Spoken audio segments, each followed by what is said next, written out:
Hey guys, we are live. Welcome to One Strong Home Family Friday at lunch at noon today. We're trying out some different times.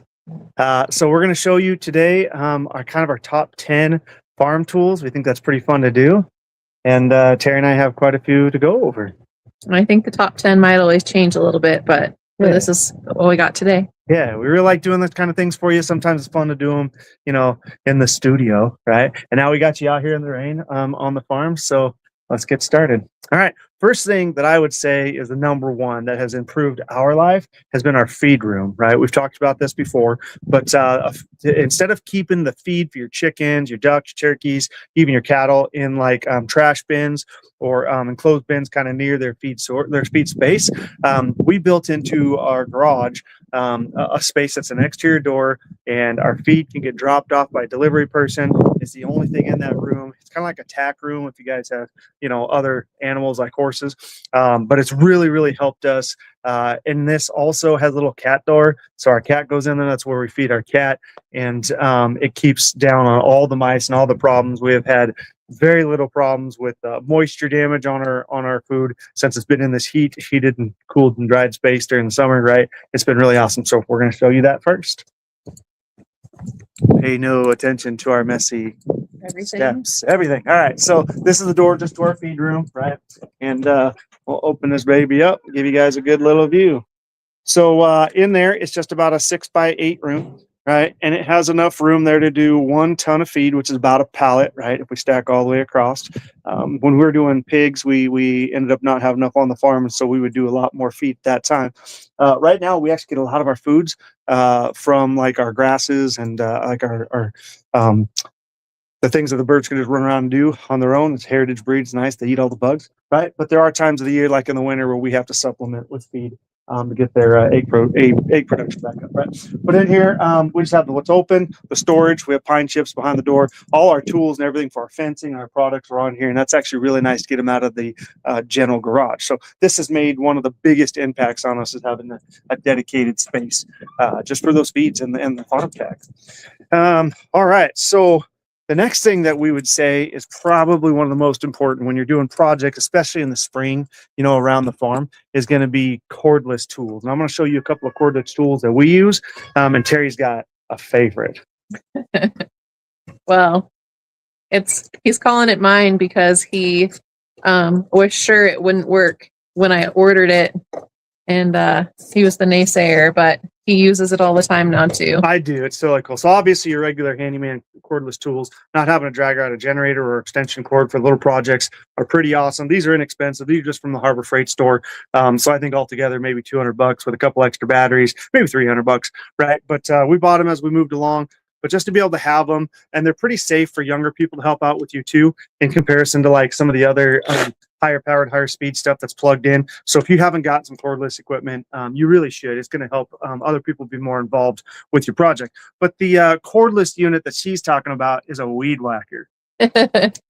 Well, and I did my research at the time. This is our second one, but it's just Black & Decker makes them, DeWalt makes them. The home store. And this is the second one. The first one we had, there's a hair in front of my face. Can you see it? Got her. The first one that we got seemed to have a little bit different power. Different speed. You could adjust it up and down, which is really nice. And this one's okay. It's pretty nice. It's all adjustable. Like you can adjust where the handle is, the length of the handle for height of a person. The only thing I'd recommend is make sure to grab extra battery because they last quite a while, but it always seems like you have a little bit more of your job to do when you run out of battery. So two batteries is nice. The two things that are amazing about this, right? Like I am a gas guy. Like give me more power, right? We're going back to home improvement, right? But the two things that are amazing with this is typically we set up our farm so we don't have to do a lot of hand work, right? If you can start doing that, make that plan, make your grass areas wide enough that you can run the mower through, right? Those types of things. So you're really just getting under fence lines and up to the edge with these weed whackers. And so this one, just to pull the trigger and go, is really awesome. You don't have to wear hearing protection. That's really amazing. They're spinning at a slower speed, so you don't have to worry about as many rocks and things chipping up. I mean, I always wear my eye protection anyway. You only get two eyes, and that's all you get. But but it's really nice not to have to worry about fuel problems and carburetor problems. Now this thing will not cut through like blackberry bushes. It'll just waste your string. But the next really amazing part is that the string on these, the cut line, they come in little pre-done packages, and you pop it off and you pop a new one back on, and it auto feeds. But this sucker right here, they come like this from Amazon. They're about $2 each, right? They're already pre-wound. All you gotta do is you stick just like this, and you put the next one on, right? You just keep one in your pocket. It's real simple. No tools required. Some of the kits even come with the extra spring, because I think that must be a part people lose pretty often. Yeah, so they're pretty cool. I think a pack of 8 or 10 of them is like $12 or $15 or something. And what's really awesome about this is that if you're having a hard time getting help around the farm, this is actually something that can be adjustable so that a younger person in your family can use it. Give them the eye protection. All the things are going to make it easier for them and safer for them, but they can help out. And that can really help as a chore. You're running around the mowers, the bigger things. That's awesome. And in all honesty, I use it all the time. I absolutely told it was a terrible idea. Yeah. So there you go, guys. Yeah, Sorry. the first couple times I was like, oh yeah, using my weed eater, are you? Using my stuff, right? So yeah, cordless tools are really big. All right, we're gonna go into another thing here. So if you're on the farm and you're doing things, either chickens or moving into pigs or moving into, cattle or anything, fencing, right? Fencing is gonna be a really big one. So we're gonna take you over to our pre-staged fencing. This is awesome, right? So if you don't have a post pounder yet, right? I'll show you what they look like. This is just a generic metal T-post right here. See if I can get you there. Oh, I think so. Right. So this is just a regular T-post, right? Make sure you have one of these because they're vital, right? They just have a cap at the end. T-post goes in like this. You run it over the top and you slam it down. Now, one thing that if you've never used one of those, I've known a number of people, myself included, who have beat themselves in the face with them, and you'll knock you out, right? It'll absolutely knock you out. So whenever you use it, on these T-posts, they have a couple little hooks. Those hooks help hold. Let me see if I can get a picture of it. Help hold the wire, right? You see the little hook right there? Now, the problem with that is when you're using your T-post, if you're on the same side as those hooks, when you're trying to pound it, every once in a while, since you're at an angle, you'll hit one of those and that sucker will beat you in the head. I promise. You got to do it from the backside. That's your safety for the day. And you simply drive that thing in. You get it down to all the tines are at the bottom, right? We purchased a pneumatic one. It was used, and it is actually really amazing. And if you got a lot of T-posts to go in, or you're like me and the next day your shoulders and your back are just killing you from that impact, you need to invest in one of these little things here. Now, I'll show you real quick. They simply come in a box just like that, right? All it is, it's like a little weed whacker motor, and it's got a piston in it. And you simply hold it over, you let that thing warm up, right? And just like the other post pounder, it has a little hole in it, and that piston runs forward and back. And let me see if I can get you squared up. It's going to be running. You got to use your earplugs, right? And it will simply drive that thing in the ground for you. They are fantastic. They'll do round poles. You can get different nozzles on them all the way up to about 3-inch. We've used them on some of these 2-inch and 3-inch poles, and they do pretty good. I've blown the rings out of mine, so I got to get a rebuild kit for mine because it doesn't hit as hard. A lot of the impact goes away when they start to wear out. But they're a pretty neat tool. You can actually get them used for like $150. Normally they're about $400 depending on what you get, but they really help. If you got any more than like 10 T-posts to do, I recommend either renting one of those or buying one of those. They're going to help you on your farm. And the next thing is what happens when you want to get a T-post out of the ground. So one of our next tools that we use, because it sucks to sit here and wrench back and forth and you're killing your back. You're pull one of those things. It always seems like it's going to be easy. Yeah, you always think that's coming right out. I got it. Just wiggle it around. There are some techniques you can use. You can actually use another T-post to help you get that out. But they actually make a T-post puller, right? So I'll show you this here. The little base so it doesn't stick on the ground. Has this lever, and then this hand right here just goes around that T-post. And I'm going to show you how you feel dumb if you've ever done this the hard way, right? And you simply, one hand, you simply pull it right out of the ground, right? So all it does is it latches on, puts a little tension on that thing, and it pulls that sucker right out of the ground for you. The nice thing about that, like I said, you don't got to get out to break your back. You can also have your kids help you, man. Your kids can do that. It has enough leverage, pulls them straight out of the ground. You're not bending them, ruining them. Some great tools to have on the farm for sure. All right, while we're on fencing, we're going to show you our favorite fencing tools. Actually, my absolute favorite fencing tool, which is the dumbest fencing tool you've ever seen. But I'm going to show it to you right now. Not the dumbest, but pretty basic. It's pretty, yeah, it is really basic. But before I got one of these, fencing kind of blew, right? So we use a lot of these round poles, and you probably can't see it right here, but I'll get you a close up. It's just a wire. We've mocked it here for a second, right? But if you want to run in any hot wire or wire around your farm, you're going to have to tie those around a pole at some point, right? So typically, you do one of a couple things. You wrap it and keep twisting it, or use a clamp and crimp that on. Well, I'm going to show you one of the coolest tools out there. It's this guy. It's $4, right? It's made for 3 different gauges of wire, and I'm going to show you how awesome this is because it changed my life. I'm telling you, when you're doing this, like let's say you do like a 5-strand or like a no climb, and you got to cut them and wrap them around the pole and run them off. You're doing each one of those lines. There might be 6, 7, 8 different lines that you have to twist around, cut off, and tie. By the time you do that on every corner, every post, then your hands are killing you. The freaking pliers you're using are slipping. You're getting mad, right? But this little tool right here is one of the coolest things ever. So all you do, you slide the wire into there, right? And you twist it. I'm gonna have you hold the camera if you can get her to see. Perfect, right? And you just twist, and it makes a nice, clean, and then you're gonna snip that off on the other end, man. It is the dumbest, coolest tool. It go in your pocket. I had to buy a new one because I can't find mine because it's probably in the mud somewhere. But for the couple of bucks, I think you can get them on Amazon even cheaper, but they're like $4. You could bake one if you really wanted to, but they're a nice size. It's nice to have the different gauges in there. And like I said, just spin it around. It makes life 100 times easier. The next tool here, I laid on the ground. So this is your multi-tool, right? Your multi-tool for fencing. This is really cool. It gives you ability to crimp, gives you ability to cut.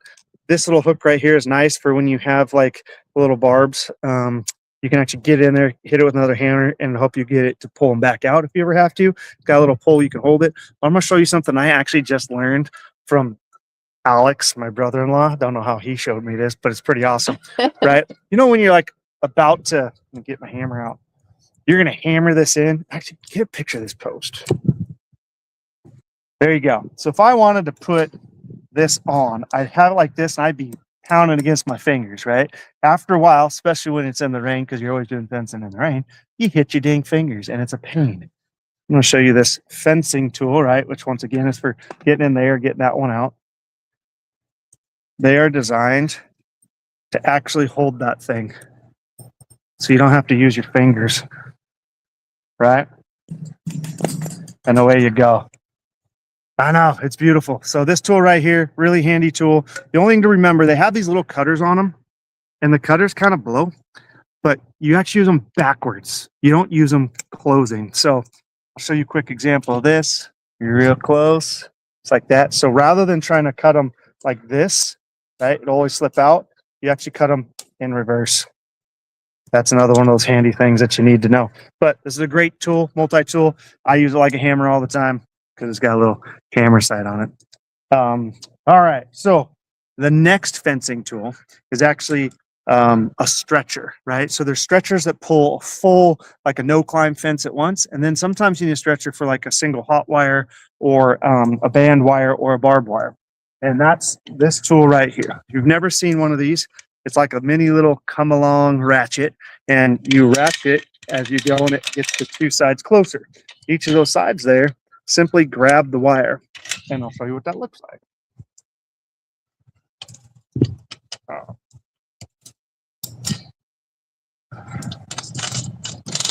Of course. Come on, buddy. Cool. All right, there you go. Now, with this here, you can stretch it when it starts getting close and then ratchet it down. You can't see. It's pulling that line all the way in. You can do this with an existing wire that is one long piece that you just need tightened. You can also use this on a wire that's broken. We're going to show you the next cool step. So what would you do then once you got it to that point? You would twist that wire together? Well, you can simply just make a big knot in it, but I'm going to show you what to do. We're going to do cool stuff. And we're going to cut this guy. Oops, wrong side.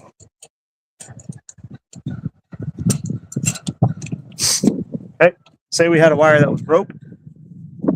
They have all these little pieces, obviously, that you can buy. They look like this. One goes on one side and crimps on the other. Line them back up. Put that on when you're at the tension that you want. Get your nice tool. They actually make some of these for crimping, which are a lot longer handle if you have like the higher gauge pieces. Yep. There you go. Right now, I recommend whenever you're doing that, you get your little twisty tool back out and you twist this guy around, right? So you have a better, stronger connection. But they're just great tools to have on the farm. It helps you where you're not trying to wrench them down with just your hands. You can get lines really tight with those, and the larger gauge wires work better for that because of how tight they hold on. All right, our next tool is a hoe. How do they call it? A ring hoe. I'm pretty sure. All right, you want to grab that one? This is one of Terry's favorites. This is for taking out like little micro weeds as they start growing, and it's a loophole, right? Tell them about that, Terry. It's pretty handy because it pulls the weed up, and it pulls it out kind of by the roots. So that's pretty nice. It's also very handy when you have planted everything and it's growing up, and then the new little weeds kind of grow around it to get all those little weeds and not have to pick each teeny one up out by hand. We have another version of it somewhere out here that has a long handle, so you don't even have to be leaning over at the ground, which is pretty nice. Yeah. They're pretty cool because they're actually sharp, right? Sharp-ish. You can sharpen them too in case you have bigger rooted things. But I'm gonna give them an example. I'll give them a close up if you what right there. How about that? I'll show you on really hard, muddy ground. It's gonna be great. Like I don't know, Chris. This is pretty gooey. I could just. There you go. You guys get the idea, right? So it goes underneath the foliage portion down to the roots, and especially in your garden space where you got stuff already kind of tilled up. This is almost like roadway. But worms didn't like that. There are a lot of worms in there though. That's pretty great. But that's a fantastic tool. Like I said, she said we do have like the long handled one, like you would a regular rake or regular hoe, and that's really nice. You're not bent over all the time, right? But they really help, especially cleaning up once the garden's already planted and things start producing. So, all right, the next one here we actually like a lot. I like it. It's an excavator, right? So if you don't have equipment yet, sorry if that. Hopefully this little fuzzy thing here and not so loud when the wind blows. Learn a lot from this one since it's our first time outside. Yeah, first time outside videoing. So this is just a mini excavator, right? This is about 5,000 pounds, depending on which bucket's on it. We've owned it for a number of years, but it has really helped us do things on the farm. There's some amazing pieces of equipment out there that you guys can buy, things that you can do. Now, the beauty of an excavator like this is, depending on the bucket that you have, it's a lot of digging. You might be putting in water lines. You might simply be digging holes for posts. You can actually, I've used mine to push posts into the ground, beats it up really good. I don't recommend that. I recommend a real tool for it. But you can make things smoother. You can actually move manures. We use it for moving our haylage bales because the big round bales are about 1,000 pounds each time. That's not fun to try and roll, right?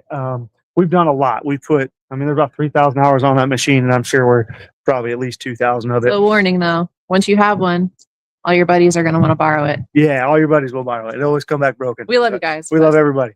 But yeah, and then the other machines that are great out there are your regular tractors, right? Implement tractors will have a front bucket, either a backhoe on the back or other equipment that can attach to that, like a rototiller, right? There's a lot of really neat things. And if your farm is anything bigger than an acre, right, you should probably look and invest in something like that. A little bit bigger than a lawn tractor, right? A lawn tractor being like the mowers that can have implements on them, but you want to get something that's at least 10 horsepower or larger, right? The 4-wheel drive ones are mandatory if your property is not pretty level. Because phone call and all that. I silenced them. Anyway, they'll give you troubles if they're just 2-wheel drive. If you have anything that's side hill or going down a ravine, wet sticks and stuff like that, you just about kill yourself. So get a 4-wheel drive if you can. They're not that much more expensive nowadays for all those sizes, all the way up to large, right? Okay, what do we have left? I could talk about my clippers that where's the clippers? but I feel like the That's probably at like, I don't know, our top 10 might be 12 things long. And I Okay. didn't count. So, I'm just going to say, cause this was in my pocket. These are almost always in my, whatever, my Carhartt jacket, but, get yourself a nice pair of clippers. Really nice. These ones are, really old. They've been sharpened before. I love the little latchy thing on these ones. That's not the same as some other ones I have. Yeah, some of them have a latch like right here. It's really annoying. This style's really nice because it's just the hinge point and it holds it down there and keeps them closed where they're meant to be closed. Or These gloves. were really expensive when I bought them. I mean, they were expensive to me. But They're like but they 60, have $70. like you can tighten them, which a lot of the cheaper ones you cannot tighten. Once they get loose, then they're trash. And then they came in this cool actual leather little holsters thing for them.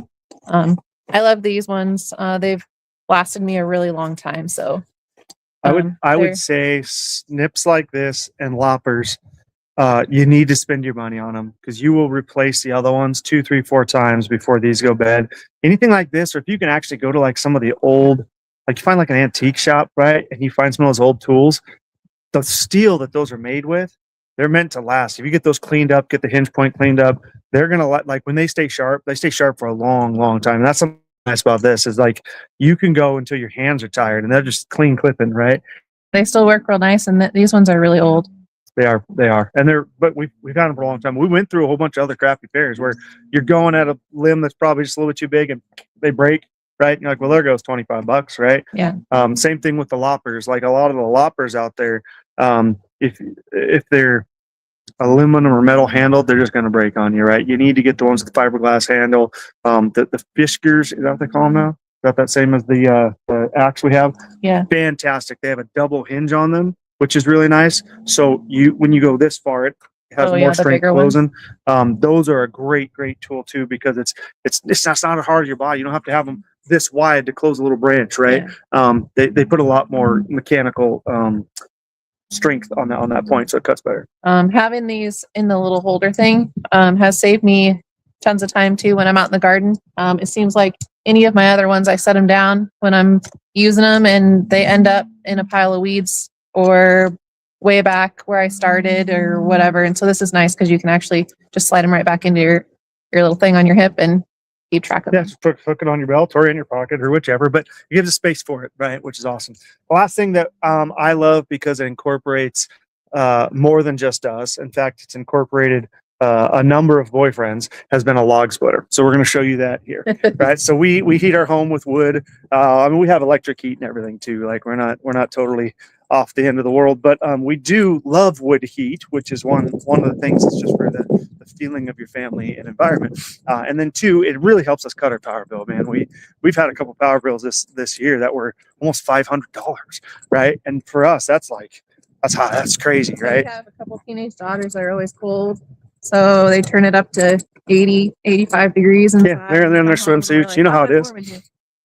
All right. But a log splitter. So this one here, let me see if I can get a good picture of her. Right. There it is. This one's, we've left it out in the rain since we bought the dang thing, right? We got a spot right there we can put it. We just never do. Well, that was filled with wood. It was filled with wood. Right. We're good. No, that's why it's not in there because it was filled with wood. But they last forever. And the big thing is with these smaller engines now, you got to use your non-ethanol fuels, right? You can either buy them already done if they need mix or non-mix from the store in just little 1 gallons or half gallons, I think. And that's great if that's all you use. But for us, you just go down to find a place local to you that has a non-ethanol fuel. You're typically going to pay about $1 more per gallon. But in all honesty, you're going through 10 gallons a year on your lawnmower, your oh man, I forgot to say the most important one. Okay. Right. But yeah, non-ethanol fuels, you don't have to clean that carburetor every year, right? We're going through this because it wasn't running right. It would shut off, which is the first time in 6 years probably that it was doing that. And I was like, there's no way, man. I know the fuel has been in that. We run it dry every single time. It's pretty easy, but it wasn't. It was a spark plug, right? So change spark plug out. It was like $2, right? And that sucker started right up and ran really, really well. So I'll say this thing makes it really nice when you're including your family. So I can come out here as long as it doesn't have a spark plug problem. I can usually get it started pretty easy with a couple pulls myself. Lifting the rounds onto there is pretty reasonable for for me to do. And then, yeah, it makes it really nice. Your kids will thank you too. So they're not out here with an axe, splitting. They just lift them on their help stack or whatever, and gets everyone a little more excited about splitting firewood. Well, and it's part of what we want with our kids too, right? I mean, they were teenagers when we started all this, and it wasn't all. I mean, it was exciting for like a half hour, right? But we also have a lot of nephews who have come down. We paid them to split wood. Just they wanted some extra stuff, and this is awesome. It gives them a chance not just to swing an axe. Now, when you get to the larger pieces, they still need them all to split because you can't gotta lift that thing up on there. There's almost so much space, right? So they still get the other extra. I mean, don't get us wrong. There's times to use that maul and do it by hand, but gosh, you could put it. I mean, Terry and I filled that in like maybe it was 3 hours, right? 3 hours between us, and had our kids helping stack. And the ability to do that, man, just makes it more enjoyable. It is still work, but oh yeah, your back still hurts by the time you're done. But, yeah. And the last thing on here on this machine, hours, they can come with this sleeve, right? You see the sleeve right here.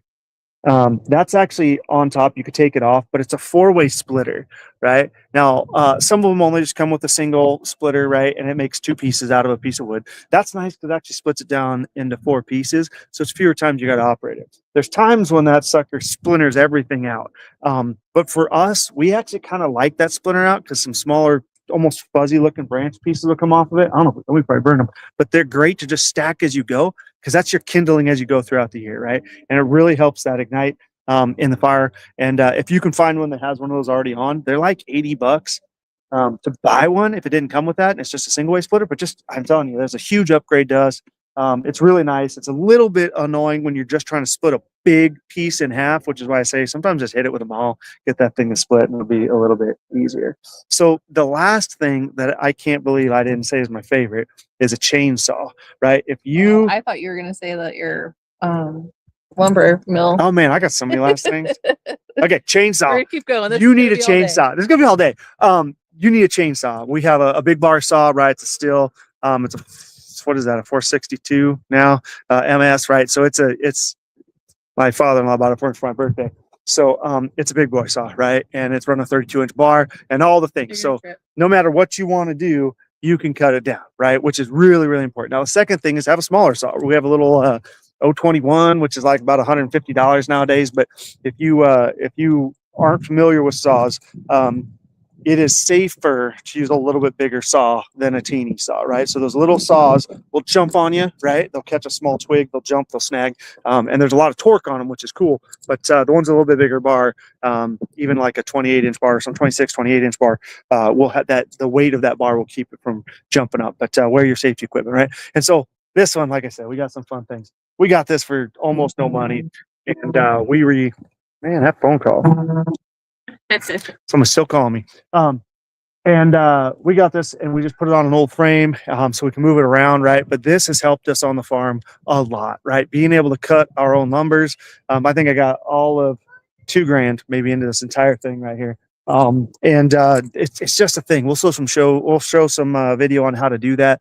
But to be able to come out when you just need a couple of rails or fence posts or something like that is really awesome, right? So on you too.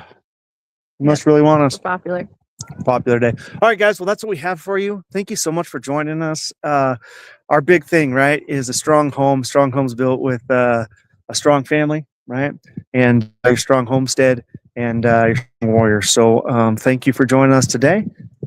We will catch you next week again. We'll post out when we plan to do that. We'll see if the noon time works out a little bit better for people, and hope you guys can join us and pass along your questions. Yeah, have a great weekend. Thanks, guys. See you later. Luna